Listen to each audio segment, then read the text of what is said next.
béni pour ta parole, Jésus. Sois béni pour ta parole qui nous fera du bien aujourd'hui. Parce que ta parole, c'est toi, Seigneur. Parce qu'au commencement était la parole. Et la parole était avec Dieu. Et Dieu était la parole. Tu es cette parole qui éclaire le monde, Seigneur. C'est dans sa maison que tu viens trouver la solution à tes problèmes. Parce que dans sa maison, il y a tout. Parce qu'il est la source de ta vie. Il est la source de ta vie. Mon frère, ma soeur, ne reste pas à la maison le dimanche. Viens dans sa maison. Viens prouver, viens prendre ce qu'il a prévu pour toi. Parce que c'est dans sa maison qu'il bénit. Il dit sa maison est bénie. Et que ses enfants soient aussi bénis. Amen. Nous allons lire dans 2 Rois 4, versets 1 à 7. C'est un passage que nous connaissons tous. Peut-être nombreux l'ont lu aussi plusieurs fois. Mais nous connaissons ce passage, ce livre. C'est l'histoire d'une femme qui traversait des moments difficiles. Une femme qui se sentait abandonnée, qui ne savait plus quoi faire. Elle vivait des moments difficiles.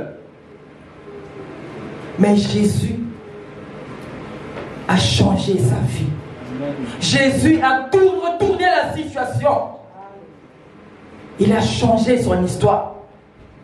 Jésus a changé son trajectoire. Je ne sais pas ce que tu as. Je ne sais pas qu'est-ce qui se passe. C'était cette femme-là. Mais aujourd'hui, peut-être c'est toi. Mais Jésus te dit, il va changer ton trajectoire. Jésus te dit, c'est lui qui change les choses. C'est lui qui crée la différence. Parce qu'il crée la différence, il a dit, vous ferez la différence entre ceux qui me servent et ceux qui ne le font pas. Alléluia. Si tu serves Jésus en vérité, en esprit, en vérité, tu verras cette différence. Alléluia. Tu verras cette différence. Amen. Si quelqu'un, un vaillant guerrier dans la salle. Amen, amen. 2 Rois 4, verset 4, 7. 1 à 7. 1 à 7. Une femme de la communauté de prophètes cria à Élisée, ton serviteur, mon mari est mort, et tu sais qu'il craignait l'Éternel. Or, le créancier est venu pour prendre mes 2 enfants et faire d'eux ses esclaves. Élisée lui dit, que puis-je faire pour toi? Dis-moi, qu'as-tu chez toi? Elle répondit, ta servante n'a rien du tout chez elle, mis à part un pot d'huile. Il dit, va demander des vases dans la rue, chez tous tes voisins, des récipients vides, demande-en un grand nombre. Une fois entré, ferme la porte derrière toi et les enfants versent l'huile dans tous ces récipients et mets de côté ceux qui sont pleins. Alors elle le quitta. Elle ferma la porte derrière elle et ses enfants qui lui présentaient les récipients.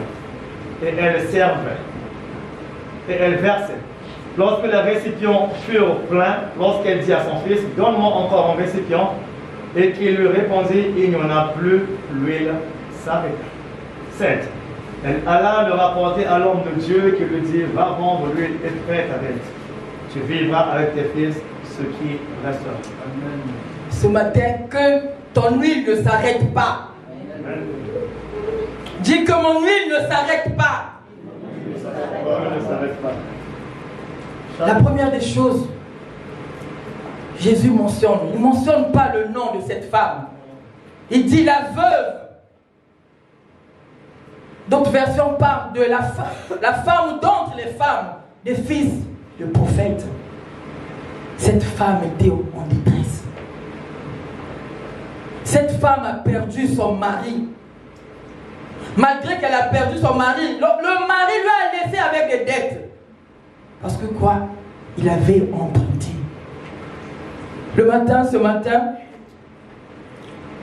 l'ancien Alain nous a parlé qu'un enfant de Dieu ne peut pas emprunter. Lui, il peut prêter, mais emprunter, non. C'est ce que la Bible nous recommande. Parce qu'il y a des dangers quand tu empruntes. Il y a des dangers quand tu empruntes. Lui, il ne savait pas qu'il allait mourir. Il n'a pas pu payer. Et il a laissé un héritage à sa femme et ses enfants. C'était la dette. Si on peut lire dans Proverbe 22, verset 7, qui dit, quand tu empruntes, tu deviens l'esclave de celui qui prête. Il y a mon frère qui me disait, c'était hier, il me disait, nous sommes en France ici. Pourquoi tu t'abstiens de prendre un crédit? Pourquoi tu refuses? Tout le monde ici prend le crédit, mais pourquoi toi tu refuses? Je n'avais rien à répondre. Mais en rentrant, Jésus m'a rappelé cette parole qu'un enfant de Dieu n'a pas. Il n'est pas obligé. Ce n'est pas une obligation. Confie-toi à l'Éternel, tes finances. C'est lui qui va gérer tes finances. Proverbe 22, au verset 7, dit la parole du Seigneur. Le riche domine sur les pauvres et celui qui emprunte est l'esclave de celui qui prête. Amen. Celui qui emprunte est l'esclave de celui qui prête. Gardons-nous de devenir des débiteurs de ce monde. Gardons-nous, parce que quand tu empruntes, ce monde aura des droits sur toi. Tu seras asservi. Même tes enfants seront asservis. C'est ce que Dieu nous recommande. Ce n'est pas bien pour un enfant de Dieu. Amen. Amen. Je disais tantôt, cette femme, son mari lui a laissé la dette. Elle a regardé les enfants, les situations compliquées. Elle ne savait plus comment s'en sortir.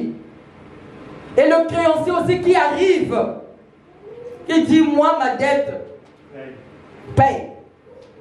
Je veux mon argent. Elle regarde les enfants, elle regarde dans la maison, elle regarde partout, elle n'a rien à donner. Elle n'a rien à rembourser. C'est ce qui est arrivé à cette femme-là. Elle n'a pas cherché. Elle n'a pas cherché. Ce n'est pas elle qui s'est endettée, c'est son mari. Peut-être mauvaise gérance, je ne sais pas. Mais c'est son mari. C'est son mari qui est allé s'endetter. Elle n'a pas cherché le problème. Ce que je veux souligner par là, on ne cherche pas les souffrances, ou les problèmes. Ne regarde pas le visage. Ne dis pas que toi, tu es un pauvre, je ne peux pas. Toi, tu es riche, bon, je peux venir chez toi. Toi, tu es chrétien, je ne peux pas. Toi, tu es bishop, non. Les souffrances, le malheur, les épreuves frappent à n'importe quelle porte.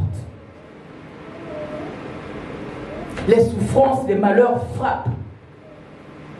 Mais quand ils frappent, quand tout cela frappe, sache que si tu n'as pas Jésus, tu seras emporté.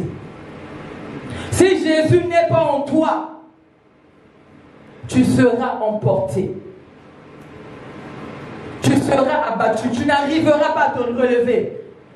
Tu n'arriveras pas parce que Jésus n'est pas en toi. Je te dis ce matin, tu as besoin de Jésus.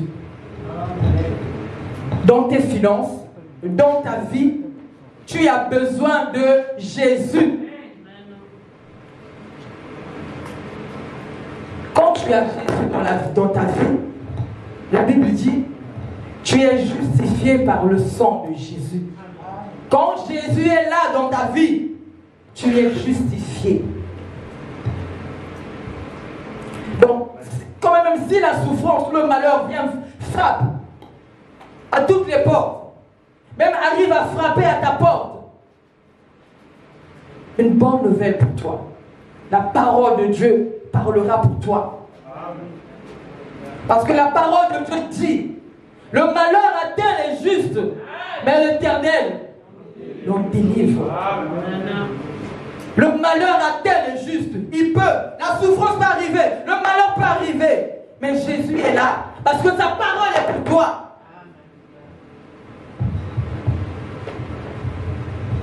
Sa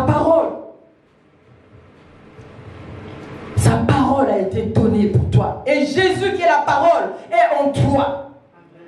Quand tu as Jésus, même si le vent se lève, la mer, les vagues se bousculent, Jésus est là. Tu ne vas pas te noyer. Tu ne te noyeras pas parce que Jésus est là. Amen. Amen.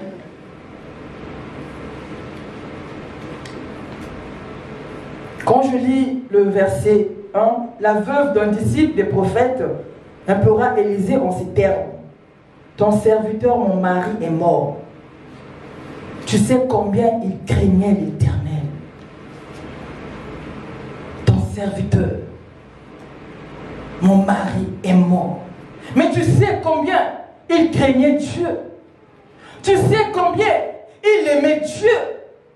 Tu sais combien il servait dans ta maison. Tu sais combien il obéissait. Tu sais combien il marchait dans la sanctification. Tu sais combien il était fidèle. Mais regarde-moi. Regarde ce qui m'arrive. Avec mes enfants, je n'en peux pas, je n'ai rien. Les créanciers sont derrière moi. Comment vais-je faire? Cette femme a parlé à Élisée. Parce qu'il a trouvé que en Élisée, il y avait quelque chose. Ce n'était pas un homme comme tout autre. Il était différent de tous les autres hommes. Qu'est-ce que je veux dire par là? Sachons apprécier ce que Dieu met, la grâce, l'onction ou le don que Dieu met dans la vie de ses serviteurs. Sachons apprécier cela. Pour cette femme, c'est Élisée qui était son porte-bonheur. C'est Élisée qui devrait apporter sa solution. Mais qui sait, dans ta vie, peut-être que cet homme, Dieu l'a mis devant toi, sera le canal de ta bénédiction. Peut-être cet homme, ce serviteur que Dieu a mis devant toi, sera le canal de t'élévation, le canal de ton ministère. Qui sait? Sachons apprécier l'onction que Dieu met dans la vie de ce serviteur. Le don que Dieu donne. Parce que c'est lui qui les a oints. C'est lui qui a choisi pour dire que tu vas diriger ou conduire, ou tu seras le berger. Sachons apprécier cela. Amen.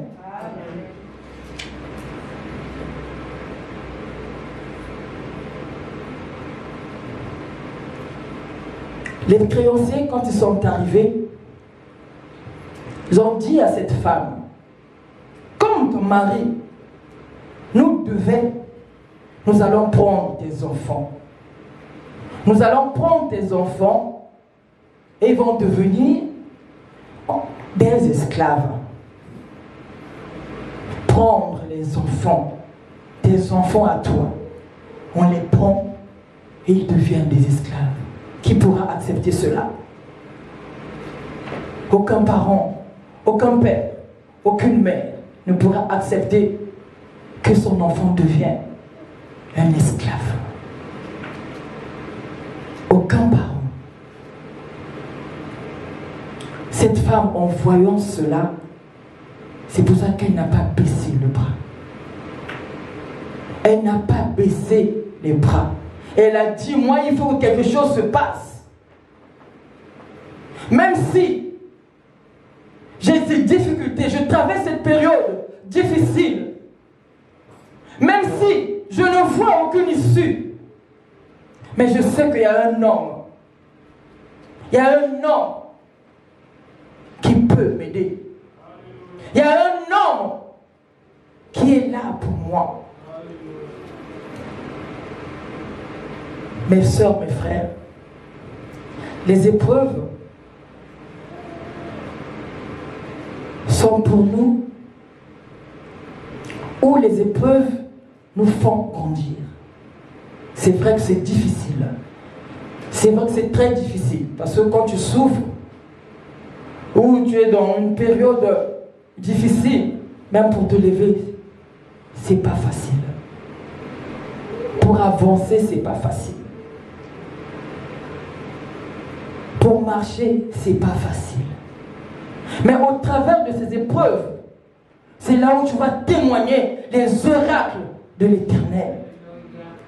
Au travers de ces épreuves, c'est là où tu vas témoigner que tu as un Dieu puissant. Ton Dieu est puissant. C'est au travers de ces épreuves. Cette femme a vu cela. Elle n'a pas baissé les bras. Certainement, elle a dû chercher, aller voir sa famille. Elle a dû chercher les solutions. Elle n'a pas trouvé. Mais elle a dit, moi, ma solution, c'est là-bas. Ma solution, c'est là-bas. C'est pour ça qu'elle est allée voir l'homme de Dieu. L'homme de Dieu pose la question. Élisée lui demande, que puis-je faire pour toi? Que puis-je faire pour toi? Jésus avait posé cette question à cette infirme de Bathséba. Veux-tu être guéri? Dis-moi ce que tu as dans ta maison. Dis-moi ce que tu as dans ta maison. Dis-moi ce que tu as dans ta maison. Qu'est-ce qu'il y a dans ta maison? Qu'est-ce que tu as dans ta maison? La femme répondit, je n'ai rien. Certainement, elle a fait défiler. Elle a regardé toutes les pièces de sa maison. Elle a regardé le salon, la cuisine, tout. Rien. Après, elle s'est souvenue, j'ai un peu d'huile. Il me reste qu'un peu d'huile. Pour elle, c'était peu. Pour toi qui te dis, tu n'as rien, je n'ai rien. Mais sache que tu as quelque chose. Je n'ai rien. Sache que tu as quelque chose. Ce quelque chose, ce que tu as, c'est Jésus dans ta vie. Ce que tu as, c'est Jésus qui te l'a donné. Même si tes yeux ne le voient pas. Mais sache que, tant qu'enfant de Dieu, on a toujours quelque chose. Et Dieu travaille avec le peu que nous avons. Il ne cherche pas que tu aies beaucoup de choses pour faire des exploits avec toi. Il ne cherche pas que tu aies des grandes quantités ou tu aies une richesse, je ne sais comment, pour qu'il travaille avec toi. Mais le peu que tu as, c'est ce que Dieu utilise pour faire des choses extraordinaires dans ta vie. Cette femme a négligé. Elle a failli négliger parce qu'elle a fait défiler dans sa tête peut-être. Elle a regardé, mais est-ce que j'ai quelque chose? Non, je n'ai rien. L'homme de Dieu peut-être insisté. Regarde bien, réfléchis bien. Peut-être que tu as quelque chose. Elle dit, ah oui, un flacon d'huile. Tout juste un peu, tout juste un peu. Je ne savais pas que c'est ce peu-là qui allait être, qui allait réaliser l'exploit. C'est dans ce peu-là que Jésus allait parler et que le miracle allait se faire voir. Elle allait vivre le miracle. Mon frère, ma soeur, ne néglige pas ce que Dieu t'a donné. Ne néglige pas ce que Dieu t'a donné. Dieu t'a donné peut-être un talent. Le peu d'huile là pour toi, ça peut peut-être un talent que tu as. Le peu d'huile, ça peut être peut-être ton ministère. Ça peut être beaucoup de choses dans ta vie. Mais ne néglige pas. Ne néglige pas le peu d'huile. Ce peu d'huile peut être aussi le Saint-Esprit en toi. Cette huile-là, elle dit petit. Petite. Peut être le Saint-Esprit. On n'est autre que Jésus dans ta vie. Parce que quand Jésus est là, le miracle sort. Quand Jésus est là, tu as la solution. Quand Jésus est là, tu es debout. Quand Jésus est là, tu ne peux pas basculer, tu ne peux pas osciller. Tu es là parce que c'est la fondation et c'est le roc. Amen.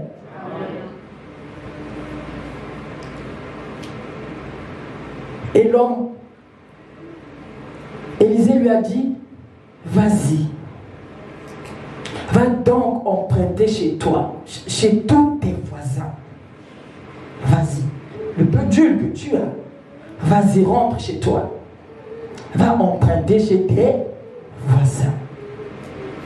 Quand tu vas emprunter chez tes voisins, des récipients ou des vases, puis tu les rempliras. Tu vas les remplir. Il dit alors, va donc emprunter chez tous tes voisins autant de récipients vides que tu pourras. Puis tu rentreras chez toi, tu fermeras la porte sur toi et sur tes fils, tu verseras de l'huile dans tous ces récipients. Amen. Et tu les mettras de côté à mesure qu'ils soient remplis. Amen.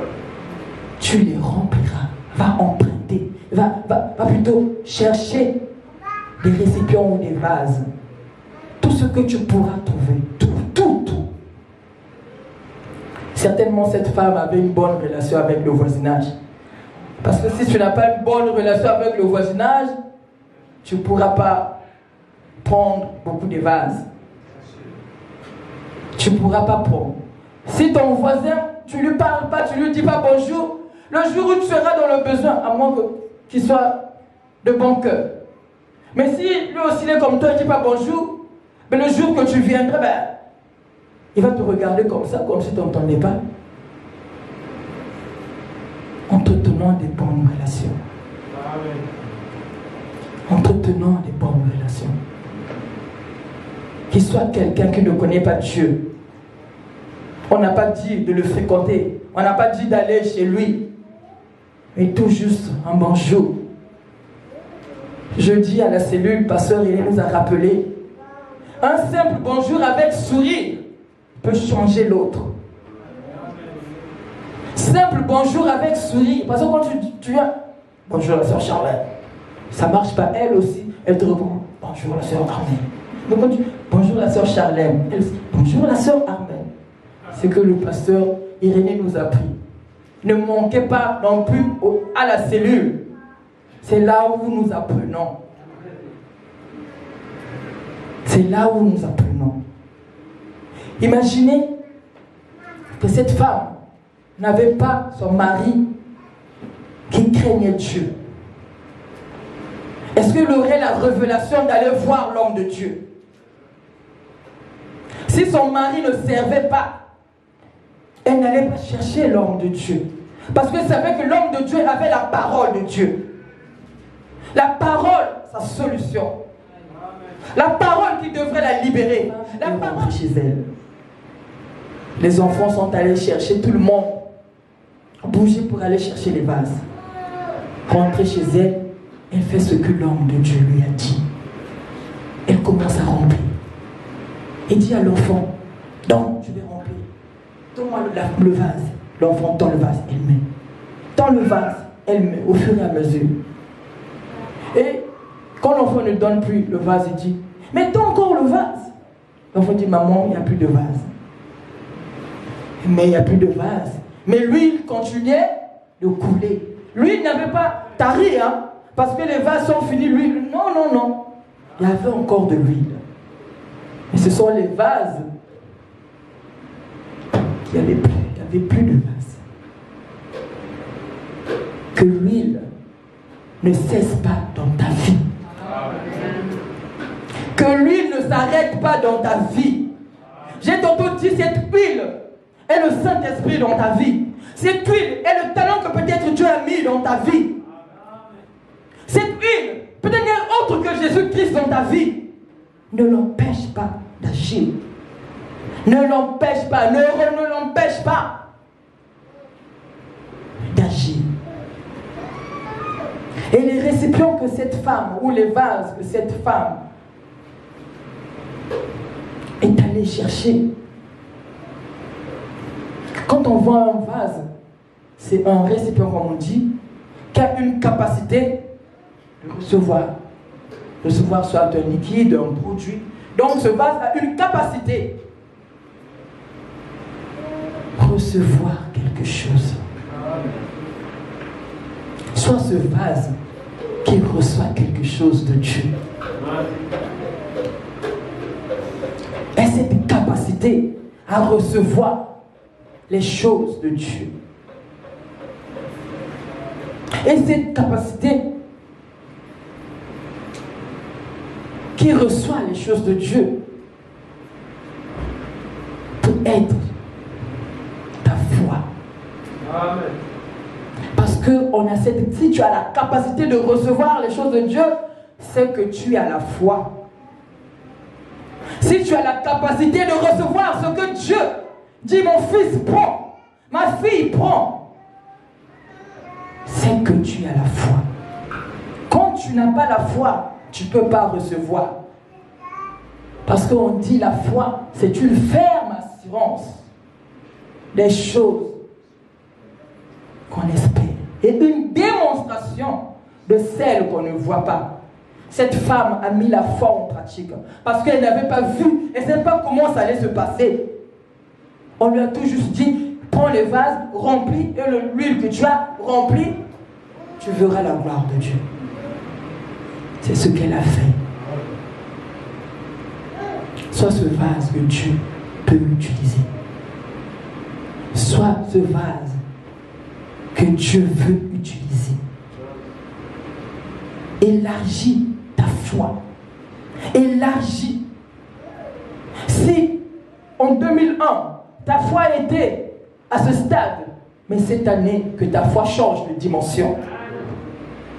Que cette année, ta foi change de dimension et tu verras la gloire de Dieu. Tu verras le miracle. Parce que cette femme a vu les miracles. C'est vrai, elle s'est dit, je vais aller voir l'homme de Dieu. Mais elle ne s'attendait pas que c'est comme ça que ça allait se passer. Elle ne s'attendait pas. Mais en respectant, en obéissant à la parole de Dieu, Élisée lui a dit, elle est même retournée chez Élisée pour dire, mais les vases sont finis. Élisée lui dit, ce que tu as, va et vends. Il te restera quelque chose pour vivre, toi et tes enfants. C'est ce que Dieu fait. C'est ce que Dieu fait. Il prend toujours soin de ses enfants. Il prend soin de ses enfants. David a dit dans sa parole, où la parole de Dieu nous dit, il a dit, j'étais enfant, jeune, j'ai vieilli, je n'ai jamais vu le juste abandonné. Même sa prospérité mangeant de pain. Parce que tu es un choisi de Dieu. Amen. Tu es un choisi de Dieu. Amen. L'huile que tu as, qu'elle ne puisse pas s'arrêter. Que les soucis, les souffrances ne puissent pas t'arrêter. Parce que Dieu a prévu quelque chose de bien pour cette année et dans ta vie. C'est une nouvelle année. Nouvelle année, nouvelle chose. Nouvelle année, nouvelle chose. Les choses anciennes sont passées. Voici, les choses sont devenues nouvelles. N'arrête pas. Si, à l'église, où les choses de Dieu, on ne te voit plus. Refuse. Parce que cette femme a refusé cette situation. Elle a dit non, je ne peux pas rester là. Je ne peux pas croiser les bras. Attendre qu'on vienne me prendre mes enfants. Il faut que je fasse quelque chose. C'est ce qu'elle a fait. C'est pour ça qu'elle est allée voir l'homme de Dieu. Les soucis t'accablent. Refuse. Je ne veux pas de toi. Ne me tire pas. Laisse-moi. Tu te sens lassé. Je refuse. Je refuse que tu me retiennes. Moi, je veux suivre mon Jésus. Parce que c'est là-bas où il y a mon salut. C'est là-bas où il y a ma solution. La solution à mes problèmes. C'est là-bas. C'est en Jésus. Ne laisse pas que l'huile s'arrête dans ta vie. Parce que Dieu veut faire des grandes choses avec toi. Amen. Que Dieu vous bénisse.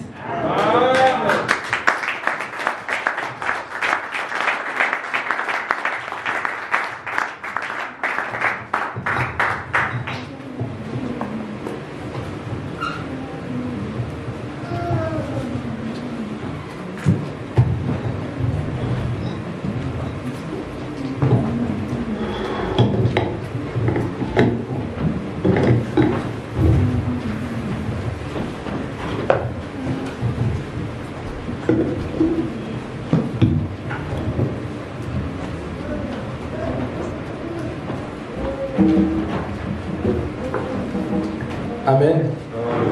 Est-ce qu'on peut se lever? Nous allons prier pour la parole que nous avons écoutée. Le thème, c'était quoi? Quelqu'un a retenu le thème?